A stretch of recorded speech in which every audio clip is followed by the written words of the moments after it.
ಉಡಾಯಿಸೋ ಖಾರ ಬಣ್ಣ ರುಚಿಯನ್ನು ನೀಡುತ್ತದೆ. ಮೆಣಸಿನ ಪುಡಿ ಚಿಂದಿ ಉಡಾಯಿಸೋ ಖಾರ ಬಣ್ಣ ರುಚಿ.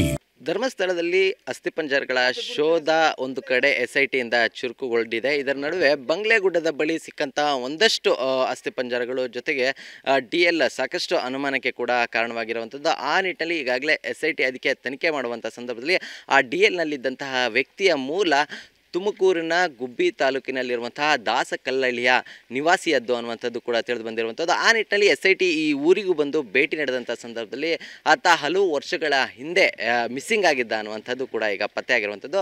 ಸದ್ಯಕ್ಕೆ ಈಗ TV9 ದಾಸಕಲ್ಲಳ್ಳಿಯಲ್ಲಿದೆ. ಜೊತೆಗೆ ಇಲ್ಲಿನ ಸ್ಥಳೀಯರು ಕೂಡ ನಮ್ಮ ಜೊತೆ ಇದ್ದಾರೆ. ತಿಮ್ಮಯ್ಯ ಅಂಥೇಳಿ ಅವರನ್ನು ನಾನು ಮಾತಾಡಿಸ್ತಾ ಹೋಗ್ತೀನಿ. ಸರ್, ಆದಿಶೇಷ ಅಂಥೇಳಿ ಒಬ್ಬ ವ್ಯಕ್ತಿ ನಿಮ್ಮ ಊರಿನಲ್ಲಿದ್ದ, ಆತ ಒಂದಷ್ಟು ವರ್ಷಗಳ ಹಿಂದೆ ಮಿಸ್ಸಿಂಗ್ ಆಗಿದ್ದ ಅನ್ನುವಂಥ ವಿಚಾರ ಕೂಡ ಕೇಳಿ ಬರ್ತಾ ಇದೆ. ನಿಮಗೆ ಆದಿಶೇಷ ಗೊತ್ತಾ? ಯಾರವರು ಅಂತ ಹೇಳಿ? ಸರ್, ಆದಿಶೇಷ ನಾರಾಯಣ ಅಂತ ಅವನು ಪೂರ್ತಿ ಹೆಸರು. ಅವ್ರ ತಂದೆ ಹೆಸರು ಭೋಜಣ್ಣ ಅಂತ, ಅವ್ರ ತಾಯಿ ಹೆಸರು ಚೆನ್ನಮ್ಮ ಅಂತ. ಅವ್ರಿಗೆ ಇಬ್ಬರು ಅಕ್ಕದಿರವ್ರೆ, ಪದ್ಮ ಲಕ್ಷ್ಮಿ ಅಂತ. ಅವನು ಚಿಕ್ಕವನ, ಆದ್ದರಿಂದ ಅವನು ಸುಮಾರು ಒಂದು 15-16 ವರ್ಷದ ತನಕ ಇಲ್ಲಿ ವಿದ್ಯಾಭ್ಯಾಸ ಮಾಡ್ಕೊಂಡು ಇವರು ಊರ ಕಡೆ ಇದ್ದ. ಅವನು ಇದ್ದಾಗ ಆಮೇಲೆ ಅವನು ಏನಾಯಿತೋ ಗೊತ್ತಿಲ್ಲ, ಇದಕ್ಕಿದ್ದಂಗೆ ಬೇರೆ ಕಡೆ ಹೊರಟೋಗ್ಬಿಟ್ಟಿದ್ದ. ಒಂದು 5-6 ವರ್ಷ ಬರಲಿಲ್ಲ ಅವನು. ಆಮೇಲೆ ಭೋಜಣ್ಣ ಅನ್ನೋರನ್ನ ನಿಮ್ಮ ಹುಡುಗ ಎಲ್ಲಿ ಕಾಣಲ್ಲ ಅದು ಇದು ಅಂತ ಎಲ್ಲ ಜನಗಳು, ಹಳ್ಳಿ ಜನಗಳು ಕೇಳ್ತಾ ಇರ್ತಾರೆ. ಆ ಕೇಳಿದಾಗ ಎಲ್ಲ ಹೋಗ್ಬಿಟ್ಟ, ಗೊತ್ತೇ ಇಲ್ಲ, ಎಲ್ಲವನೇ ಏನು ಅವನೇ ಅಂತ ಗೊತ್ತಿಲ್ಲ. ಅಲ್ಲ, ಆದಿಶೇಷ ಅವರ ತಂದೆ ನಿಮಗೆ ಪರಿಚಯನಾ, ಸ್ನೇಹಿತರ ಹೇಗೆ ಅಂತ? ಸ್ನೇಹಿತರು, ನಮಗೆ ಸ್ನೇಹಿತರು. ಆ ಊರಿನವ್ರ ಪರಿಚಯ, ಅವ್ರ ಗೌಡ್ರು, ನಾವು ಈ ಕಾಲುವೆನೆಯವರು. ಹಂಗಾಗಿ ನಾವು ಕೆಲಸ, ಅವರು ಕೂಲಿ ಕೆಲಸ ಮಾಡೋರು, ನಾವು ಕೂಲಿ ಕೆಲಸನೇ ಮಾಡ್ತಿತ್ತು. ಆದ್ದರಿಂದ ಅಷ್ಟು ಪರಿಚಯ, ಜೊತೆಗಿರ್ತಿದ್ದೋ. ಸಾಯಂಕಾಲ ಟೈಮ್ ಅದೇ ಮಾಮೂಲಿ 5 ಗಂಟೆ ಮೇಲೆ ಇದ್ರ ಕಡೆ ಇರ್ತಿದ್ದೋ, ಗೊತ್ತಲ್ಲ ಹಳ್ಳಿ ಜನಗಳು. ಆವಾಗ ಅಲ್ಲಿ ಮಾತಾಡೋದು ಮಾತ್ರ ಗೊತ್ತು ನಮಗೆ. ಆಮೇಲೆ ಒಂದು 5-6 ವರ್ಷ 10 ವರ್ಷ ಬಿಟ್ಕೊಂಡು ಮತ್ತೆ ಬಂದ ಆ ಹುಡುಗ. ಅಲ್ಲಿಗೆ ಏಜ್ ಎಷ್ಟಾಯಿತು? 20-22 ವರ್ಷ ಆಯಿತು ಅವನಿಗೆ. ಆವಾಗ ಎಲ್ಲವನೇ ಭೋಜಣ್ಣ ನಿಮ್ಮ ಮಗ ಬಂದಾನೆ ಹಂಗೆ ಅಂದಾಗ, ಎಲ್ಲೋ ಗಾಡಿಗೆ ಟೂರಿಸ್ಟ್ ಗಾಡಿಗಳಿಗೆ, ಟ್ರಾವೆಲ್ಸ್ ಗಾಡಿಗೆ ಬೇರೆ ಕಡೆ ಹೋಗಿ ನನ್ನ ಮಗ ಕೆಲಸ ಮಾಡ್ತಾವನೆ, ಹಂಗಾಗಿ ಈಗ ಬಂದಾನೆ ಅಂತ ಹೇಳ್ದ.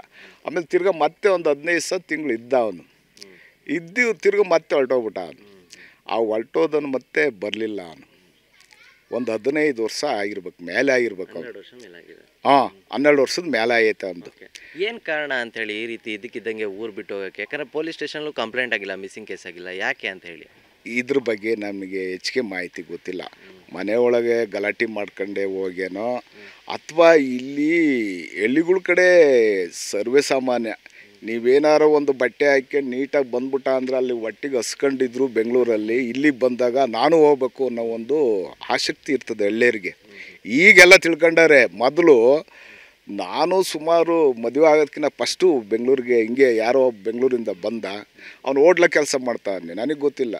ಚೆನ್ನಾಗಿ ಅವನಲ್ಲ, ನಾನು ಬರ್ತೀನಿ ಹಿಂದೆ ಬಾ ಅಂದ, ಕರ್ಕೊಂಡು ಹೋದೆ. ನೋಡಿದ್ರೆ ಅಲ್ಲಿ ಹೋಟ್ಲವರು ಸೇರಿಸ್ಕೊಳ್ಳಲಿಲ್ಲ. ಆಮೇಲೆ ಈ ಬರ್ತಿ ಮಣ್ಣಿನ ಗಾಡಿ ಅಂತ ಹೊಡೆಯೋರು ಬೆಂಗಳೂರಲ್ಲಿ, ಕಲ್ಲು ಮಣ್ಣು ರೋಡ್ ಸೈಡಕ್ಕೆ ಕಿತ್ತಾಕಿರೋ ಕಾರ್ಪೊರೇಷನ್ ಮಣ್ಣು, ಅಲ್ಲಿ ಹೊಡೆಯೋಕ್ಕೆ ಹೋಗಿ ಸೇರ್ಕೊಂಡು ಮನಗಕ್ಕೆ ಜಾಗ ಇಲ್ಲ, ಅಂಗಡಿ ಬಾಗ್ಲಾಗ ಮನೆ ಕಾಣೋದು, ಆ ಕೆಲಸ ಮಾಡ್ಕೊಂಡಿದ್ದು. ಅದನ್ನೆಲ್ಲ ನೋಡಿ ನಾನು ಮತ್ತೆ ಹಳ್ಳಿಗೆ ಬಂದ್ಬಿಟ್ಟೆ ನಾನು.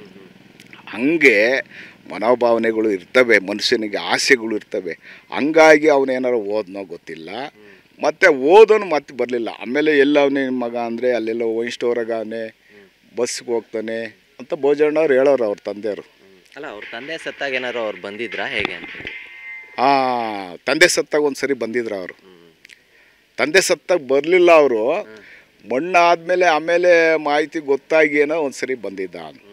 ಯಾವ ಇಯರ್ ಅದು, ಯಾವ ವರ್ಷ ಅಂದರೆ ನನಗೂ ಸರಿಯಾಗಿ ಗೊತ್ತಿಲ್ಲ. ಹಳ್ಳಿಯರೆಲ್ಲ ಇಂಥವೆಲ್ಲ ಘಟನೆಗಳು ಬರ್ತವೆ ಅಂತ ಯಾರಿಗೂ ಗೊತ್ತಿರಲ್ಲ, ಊಹೆ ಮಾಡೋಕ್ಕಾಗಲ್ಲ, ಅದು ಏನು ಮಡಿಕೊಳಕ್ಕಾಗಲ್ಲ. ಇವತ್ತು ನೀವು ಬಂದಿದ್ದೀರಾ, ಇಷ್ಟು ಮಾತ್ರ ಗೊತ್ತಿರ್ತೈತೆ. ನಾವು ಅದ್ರ ಡೇಟ್ ಆಗಲಿ ಇನ್ನೊಂದಾಗಲಿ ಮತ್ತೊಂದಾಗಲಿ ಮಡಿಕೊಂಡಿರಲ್ಲ. ಈಗ ಇದ್ರ ಮಾಹಿತಿ ನೀವು ಬಂದಿರೋದು ನಾವು ಹೇಳ್ಬೋದು, ಅಷ್ಟು ಬಿಟ್ಟರೆ ಅವನು ಯಾವಾಗ ಬಂದ ಅಂದರೆ ಅವ್ರ ಅಪ್ಪ ಸತ್ತ ಮಣ್ಣಿಗೇನೋ ಬರಲಿಲ್ಲ, ಅತ್ತಗೆ ಸತ್ತರಿಂದ ಮಾಹಿತಿ ಏನೋ ಗೊತ್ತಾಗಿ ತಿಥಿ ಕಾರ್ಯಕ್ಕೆ ಏನೋ ಬಂದಿದ್ದೇನೋ ಗೊತ್ತಿಲ್ಲ, ಮತ್ತಿರಲಿಲ್ಲ ಅವನು.